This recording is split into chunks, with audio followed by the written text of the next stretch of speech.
મથુરાના વૃંદાવનમાં શુક્રવારે અનોખો નજારો જોવા મળ્યો।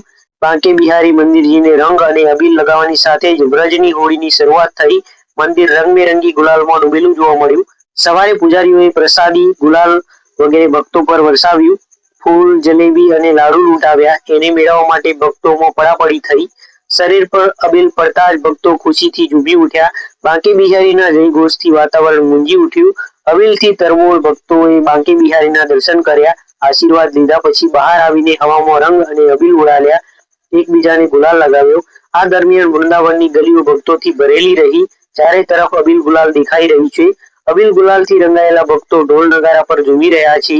આજ વ્રજમાં હોળી રસિયા ગીત પર નાચી રહ્યા છે।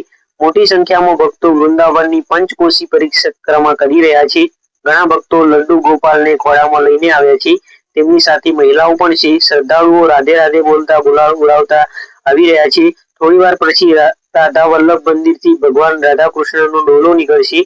બગી પર સવાર થઈને ભગવાન રાધા કૃષ્ણના સ્વરૂપો શહેરમાં ઠેર ઠેર હોળી રમશે। એવું માનવામાં આવે છે કે લગભગ 10 લાખ ભક્તો વૃંદાવન પહોંચશે।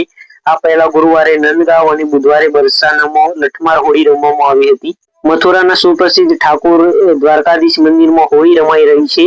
મંદિરના મીડિયા પ્રભારી રાકેશ તિવારી એડવોકેટે જણાવ્યું કે આજે ઠાકોરજી કુંજમાં બિરાજમાન થયા અને પોતાના ભક્તો સાથે હોળી રમ્યા।